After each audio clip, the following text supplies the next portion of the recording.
दे रहा है। जो बातें कही गई थी कांग्रेस की तरफ से कि एनडीए जो है बहुमत में नहीं आएगा, दावों की उनकी पोल खुल रही है, लेकिन एनडीए के लिए, बीजेपी के लिए एक ऐसी तस्वीर उभरी है जिसके बाद जिम्मेदारियां यहां पर और ज्यादा बढ़ गई हैं। जाहिर है जिस तरीके से जनता ने विश्वास दिखाया है, जिस तरीके से अब तक जनता को जो उम्मीदें थी, उसे पर यहां पर खरा जो है नरेंद्र मोदी को जरूर उतरना होगा। और क्या नरेंद्र मोदी जो तमाम अपने भाषणों में दावे वो करते रहे और लोगों से जो उम्मीदें उन्होंने बंधाई हैं वो पूरी कर पाएंगे, इसी पर हम चर्चा करेंगे। लेकिन सबसे पहले जिस तरीके का एक तस्वीर बनकर उभरी है इस बार के चुनावी नतीजों में, तमाम जो नतीजे, तमाम एग्जिट पोल्स इशारा कर रहे थे कि बीजेपी इस बार सत्ता में आने वाली है, एनडीए इस बार सत्ता में आने वाली है, और उन्हीं तमाम एग्जिट पोल्स पर आज मोहर लगती हुई दिखाई दे रही है। जैसे जैसे नतीजे आगे बढ़ रहे हैं, बीजेपी के अंदर खुशी का माहौल उसी तरीके से आगे बढ़ता जा रहा है। हमारे साथ कुछ खास मेहमान जुड़े हुए हैं, उनका परिचय आपसे करा देते हैं। लगातार आप सुदर्शन न्यूज पे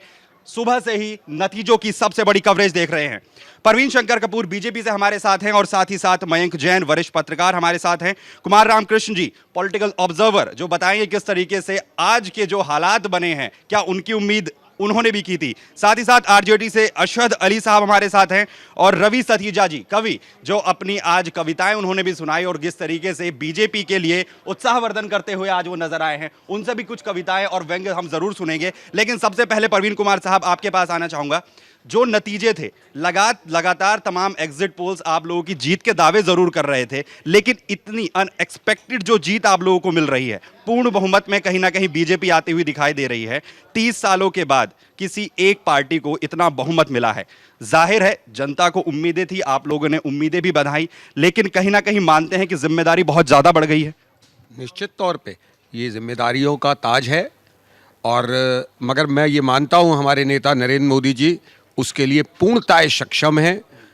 बड़ी विपरीत परिस्थितियों में उन्होंने पिछले 13 साल, जब हर दिन उनकी एक नई परीक्षा लेती थी कांग्रेस सरकार, ऐसे 13 साल में जब उन्होंने शासन किया है, सुशासन किया है गुजरात में, तो आप उम्मीद लगाएं वही सुशासन अब सारे देश में दिखाई देगा। लेकिन जिस तरीके से नरेंद्र मोदी ने और पूरी बीजेपी पार्टी गुजरात मॉडल को आगे लेकर चल रही थी, लेकिन नरेंद्र मोदी ने भी कई बार अपने इस वक्तव्य में कहा है कि गुजरात मॉडल हर जगह इंप्लीमेंट नहीं हो सकता है। तो जाहिर है उम्मीद की जाए कि आप उस मॉडल से हटकर भी कुछ काम करेंगे। देखिए, गुजरात मॉडल का मूल क्या है आपको ये समझ लेना होगा। गुजरात मॉडल का मूल ये है कि लोगों की पार्टिसिपेशन से चलने वाली सरकार, ये है उसका मूल, कि हम लोगों को इन्वॉल्व करते हैं सरकार में, प्रशासन में, और वो सारे देश में किया जा सकता है, उसमें समस्या क्या है।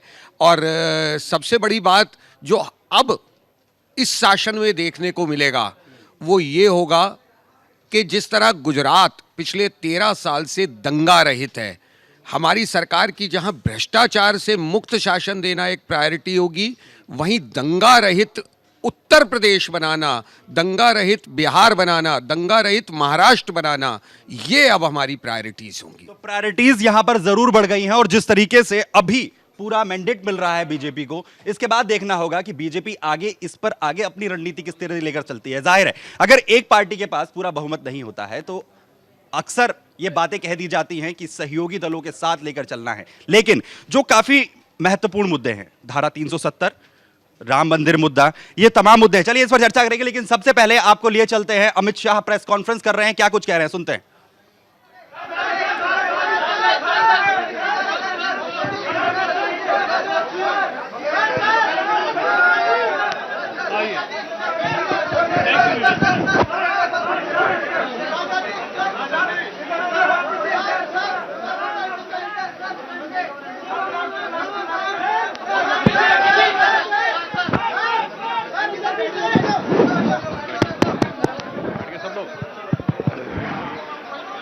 मित्रों, चालू है। मित्रों कृपया शांत हो जाइए। बंद कर दो, दरवाजा बंद। अब वो उस द्वार को बंद कर दें।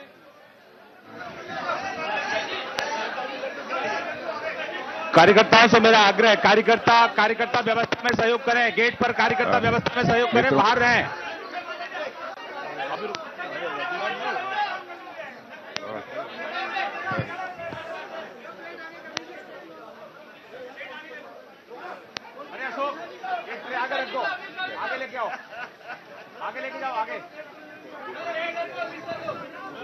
तो तस्वीरों में आप देख सकते हैं वेंकैया नायडू और राजनाथ सिंह को। राजनाथ सिंह मिठाई खिला रहे हैं वेंकैया नायडू को। जिस तरीके से आज अनपेक्षित कहीं ना कहीं कहा जाएगा बहुमत मिला है, सीटें मिली हैं बीजेपी को, एनडीए को, ये तस्वीरें तस्दीक कर रही हैं उस खुशी को जो इस वक्त राजनाथ सिंह समेत तमाम बीजेपी के जो नेता हैं उन्हें महसूस हो रही है। अमित शाह ने एक शानदार काम किया है उत्तर प्रदेश में और ये कहने में गुरेज नहीं किया जा सकता किस तरीके से आज बीजेपी ने और अमित शाह ने उत्तर प्रदेश में मायावती और मुलायम सिंह की जो राजनीति है, जो उत्तर प्रदेश तक कहीं ना कहीं सीमित थी और वो राष्ट्रीय स्तर तक अपनी राजनीति को ले जाने की पूरी कोशिश कर रहे थे, उसे पछाड़ दिया है। और साथ ही साथ अमित शाह ने उत्तर प्रदेश का कार्यभार जिस तरीके से संभाला, कुछ चंद महीनों में ही उन्होंने बीजेपी की तस्वीर यहां पर बदल कर रख दी है उत्तर प्रदेश में बीजेपी की। आपके नेतृत्व में एक रिकॉर्ड तोड़ उत्तर प्रदेश में विजय भारतीय जनता पार्टी ने प्राप्त की है। करोड़ों लोग आपको अभिनंदन कर रहे हैं, आपको बधाई दे रहे हैं। माननीय रविशंकर जी बहुत बधाई, माननीय धर्मेंद्र प्रधान जी बहुत बहुत अभिनंदन, बिहार की जीत के लिए आपको बहुत बहुत अभिनंदन, बहुत बहुत बधाई।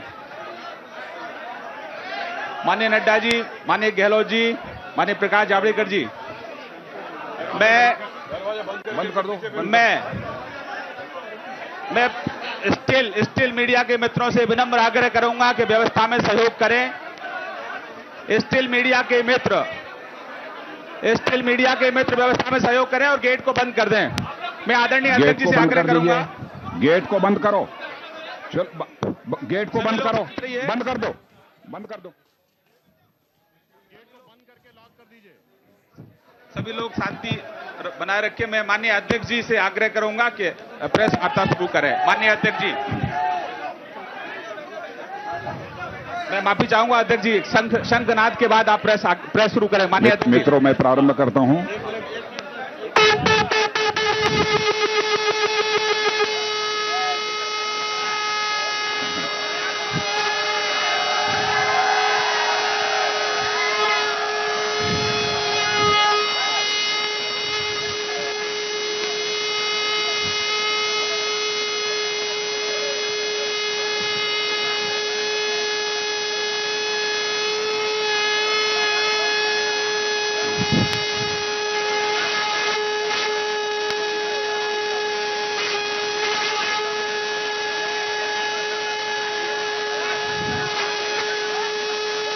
भाई एक मिनट,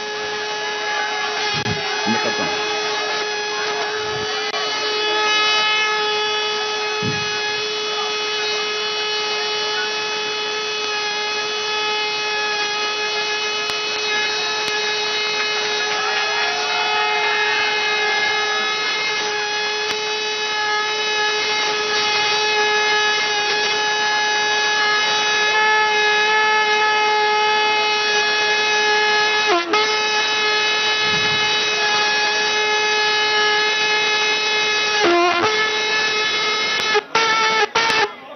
बहुत बहुत धन्यवाद, बहुत बहुत धन्यवाद आपके लिए। कार्यकर्ताओं से आग्रह, ये मैं व्यवस्था में सहयोग करें। एक मिनट, आप शांत हो जाइए।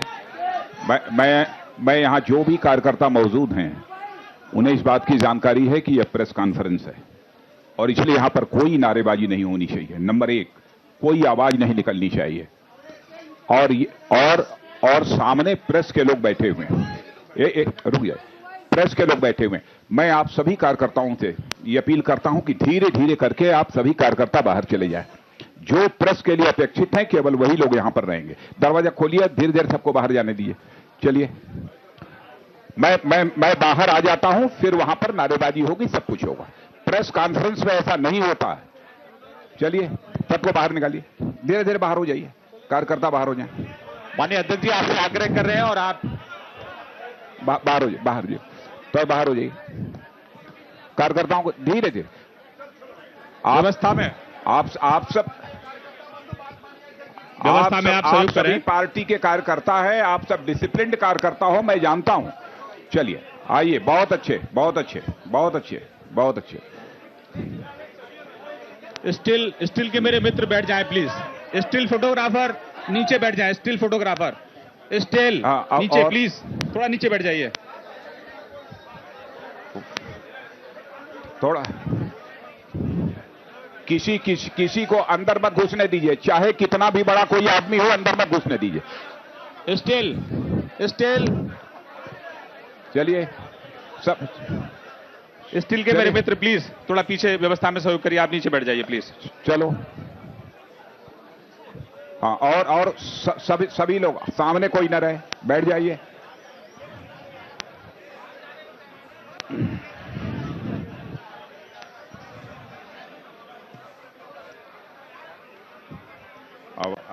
आवाज इसकी ठीक नहीं है क्या? कुछ थोड़ा डिस्टेंस रखिए सर, आवाज ज्यादा है सर, थोड़ा सा ठीक है।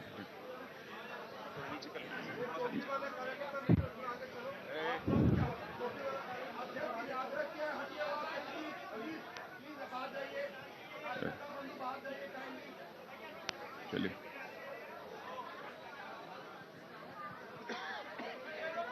बाहर नीचे बैठ जाइए प्लीज। माननीय अध्यक्ष जी, आप शुरू करें प्रेस कॉन्फ्रेंस। एक मिनट सर, हो गया बस। चलिए बाहर हो जाइए। जब बार बार कहा जा रहा है तो अंत में निकालना ही पड़ेगा।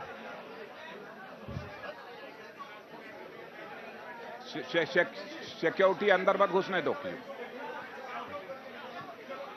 चलिए बाद में। आमीन।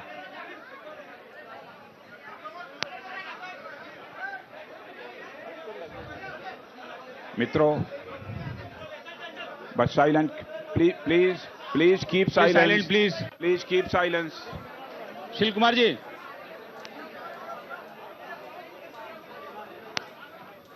राकेश जी छोड़ दीजिए बस। ठीक ओके। राकेश जी, अब दरवाजा बंद कर दीजिएगा। अरे सुनो यार। तो प्रेस कॉन्फ्रेंस यहां पर राजनाथ सिंह और साथ ही साथ अमित शाह करने पहुंचे हैं, लेकिन अव्यवस्था है थोड़ी, उसे सुव्यवस्थित किया जा रहा है। लगातार बीजेपी के राष्ट्रीय अध्यक्ष राजनाथ सिंह तमाम कार्यकर्ताओं से वहां पर अपील कर रहे हैं कि प्रेस कॉन्फ्रेंस है, आप फिलहाल कुछ देर के लिए बाहर जाइए, नारेबाजी ना की जाए। इस चीज की यहां पर बार बार आग्रह किया जा रहा है राष्ट्रीय अध्यक्ष की तरफ से। कुछ ही देर बाद जानकारी देंगे कि आगे की रणनीति, यानी कि सरकार बनाने के बारे में और कैबिनेट के बारे में क्या कुछ अब बीजेपी और एनडीए करने वाली है, इस पर आगे की तस्दीक की जाएगी और बताया जाएगा राजनाथ सिंह की तरफ से। लेकिन फिलहाल कुछ व्यवस्थित चीजें यहां पर की जा रही हैं। कुछ ही देर के बाद राजनाथ सिंह यहां पर और साथ ही साथ अमित शाह बोलते हुए नजर आएंगे और आगे की रणनीति के बारे में बताया जाएगा कि आगे बीजेपी आगे किस रणनीति के तहत बढ़ने वाली है और नरेंद्र मोदी की ताजपोशी के लिए 16वीं लोकसभा के चुनाव परिणाम कमोबेश आ चुके हैं। चुनाव परिणाम के जो नतीजे आए हैं उनसे पार्टी का अध्यक्ष होने के नाते जहां मैं प्रसन्न हूं, मुझे खुशी का एहसास हो रहा है, वहीं पर मैं संतुष्ट भी हूं। लेकिन इस देश की जनता ने जितनी बड़ी जिम्मेदारी हम लोगों के कंधे के ऊपर सौंपी है, उसके परिणाम स्वरूप हम सबको एक उत्तरदायित्व का भी बोध हो रहा है। शायद 1984 के बाद यह पहला अवसर है कि इस देश की किसी पॉलिटिकल पार्टी को क्लियर मेजॉरिटी में हासिल हुई है। और इस स्वतंत्र भारत के इतिहास में भारतीय जनता पार्टी एक ऐसी अकेली राजनीतिक पार्टी है जिसने कि कांग्रेस पार्टी से भी अपना पॉलिटिकल स्टेचर बड़ा करने में कामयाबी हासिल की है। और पहली बार ऐसा हुआ है कि ज्योग्राफिकल और सोशल बाउंड्री को भी पार करने में भारतीय जनता पार्टी ने इस बार पूरी तरह से कामयाबी हासिल कर ली है। जात, पंथ, मजहब, वर्ग, इन सब सारी सीमाओं को पार करने में भारतीय जनता पार्टी को पूरी तरह से कामयाबी हासिल हुई है। मैं यह मानता हूं, it is a people's mandate for a change. यह परिवर्तन के लिए जनादेश हम सबको प्राप्त हुआ है। वहीं